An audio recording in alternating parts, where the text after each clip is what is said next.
Hi అండి, నమస్తే. Welcome back to our channel mama's kitchen recipes. ఈరోజు మన రెసిపీ ఏంటి అంటే చాలా సింపుల్ వేలో రవ్వతో వడియాలు ఎలా పెట్టచ్చు అనేది ఈ వీడియోలో చూపించబోతున్నానండి. వడియాలు అనగానే అయ్యో బాబోయ్ సరిగ్గా కుదురుతాయో లేదో అని టెన్షన్ ఉంటుంది కదా. ఈ టిప్స్ ఫాలో అయితే ఫస్ట్ టైం చేసే వాళ్ళు కూడా చాలా సింపుల్గా వడియాలు పెట్టేస్తారు. ప్రాసెస్ అంతా చాలా సింపుల్గా ఉంటుంది. వీడియో మొత్తం ఎక్కడ స్కిప్ చేయకుండా చూస్తేనే మీకు క్లియర్గా అర్థమవుతుంది. మరి ఇంకా ఆలస్యం చేయకుండా రెసిపీలోకి వెళ్దాం. రవ్వ వడియాలు ప్రిపేర్ చేసుకోవడం కోసం స్టవ్ ఆన్ చేసుకొని గిన్నె పెట్టుకోవాలి. మనం ఇళ్లల్లో పాలు కాచుకునే గిన్నెలు ఉంటాయి కదా, అవైనా పెట్టుకోవచ్చు, అల్యూమినియం గిన్నెలైనా కూడా పెట్టుకోవచ్చండి. ఇప్పుడు స్టవ్ ఆన్ చేసుకొని గిన్నె పెట్టుకున్న తర్వాత వాటర్ అయితే పోసుకోవాలండి. 1 గ్లాస్ రవ్వకి 8 గ్లాసులు వాటర్ తీసుకోండి. వాటర్ కరెక్ట్గా కొలత కరెక్ట్గా ఉంటేనే మీకు ఇక్కడ పర్ఫెక్ట్గా అయితే వడియాలు అయితే కుదురుతాయి. అదొక్కటి గుర్తుపెట్టుకోండి. ఇంకొకటి ఏంటి అంటే సాల్ట్ వేసుకోవాలి. సాల్ట్ చాలా తక్కువ వేసుకోండి, ఎక్కువ వేసుకోకండి. ఒక పావు టీ స్పూన్ వరకు వేసుకోండి సరిపోతుంది. ఎందుకంటే ఫైనల్గా మనము ఆయిల్లో వడియాలు వేయించేటప్పుడు సాల్ట్ ఎక్కువైతే అస్సలు బాగుండదు. సో సాల్ట్ అనేది వీలైనంత వరకు చూసి తక్కువే వేసుకోండి.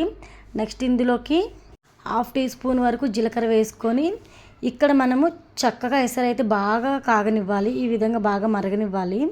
ఇలా ఎసరు మరుగుతున్న టైంలో రవ్వని కలుపుతూ యాడ్ చేసుకోవాలండి. కలపకుండా ఒకేసారి వేసేస్తే ఉండలు కట్టే ఛాన్స్ ఉంటుంది. సో కలుపుకుంటూ ఈ విధంగా రవ్వనైతే వేసుకోవాలి. రవ్వ చక్కగా ఉడికించుకోండి. రవ్వ సరిగ్గా ఉడకపోయినా కూడా ఇక్కడ మనకి వడియాలు అనేవి సరిగ్గా కుదరవు. ఇక్కడ చూస్తున్నారు కదా, ఇక్కడ మనకి రవ్వ అనేది కొంచెం చిక్కబడింది కదా. నేను స్టవ్ ఆఫ్ చేసేసాను, చూపిస్తున్నాను చూడండి. కన్సిస్టెన్సీ అనేది ఈ విధంగా ఉండాలి. ఇప్పుడు మీకు ఒక ప్లేట్ మీద వేసి చూపిస్తున్నాను చూడండి. ఇలా ప్లేట్ మీద కొంచెం బ్యాటర్ వేసుకుంటే ఎటు జారకుండా స్ట్రైట్గా అలానే నిలబడి ఉండాలన్నమాట. జారకుండా అలానే ఉంటే కనుక చక్కగా మనకి ఇక్కడ వడియాలు అనేది పర్ఫెక్ట్గా వస్తాయి. ఇది బెస్ట్ టిప్ ఇదైతే. ఇప్పుడు ఈ రవ్వతో వడియాలు పెట్టేద్దాం పదండి.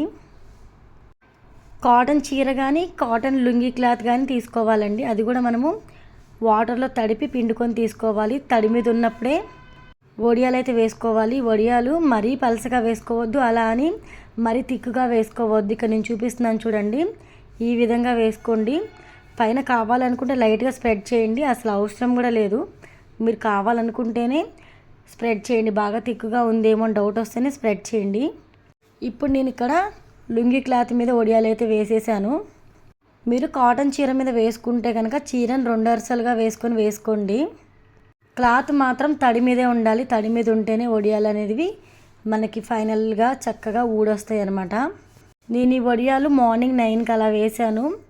ఆఫ్టర్నూన్ 3కి అలా నేను ఇక్కడ రిమూవ్ చేశాను. ఒకసారి చూడండి. వెనక సైడ్ కాస్త వాటర్ జల్లి ఒక 1 మినిట్ వరకు వెయిట్ చేయాలి. ఒక 1 మినిట్ తర్వాత ఇక్కడ మనకి ఆటోమేటిక్గా అవే రిమూవ్ అయిపోతూ ఉంటాయి. ఇక్కడ చూడండి ఆటోమేటిక్గా రిమూవ్ అయింది. నేను లైట్గా ఇలా అంటే వచ్చేసాయి అంతే. మాకు కొంచెం ఓపెన్ ప్లేస్ ఎక్కువ ఉంది, సో ఎండ బాగా వస్తుంది. అందులోనూ ఇప్పుడు ఎండాకాలం కాబట్టి నాకు ఇక్కడ మార్నింగ్ పెడితే ఈవినింగ్ కల్లా చక్కగా అయితే వడియాలు అయితే వచ్చేసేయండి. ఆ తర్వాత నేను నైట్ అంతా ఫ్యాన్ కింద పెట్టి నెక్స్ట్ డే అయితే ఒక 2-3 గంటల వరకు ఎండలో పెట్టానండి. ఇలా ప్లేట్లోకి అయితే ఒక్కొక్కటిగా వేసేసుకోవాలి. ఒకదానికొకటి అతుక్కోకుండా ఇలా వేసుకొని ఎండబెట్టేసుకోండి. చాలా సింపులే అనమాట. నేను చాలా టిప్స్ చెప్పాను కదా, ఈ టిప్స్ ఫాలో అయ్యారంటే మీరు ఖచ్చితంగా వడియాలు పర్ఫెక్ట్గా పెడతారు ఈసారి. మీకు అంతకుముందు ఫెయిల్ అయినా కూడా ఇప్పుడు అస్సలు ఫెయిల్ అవ్వవు.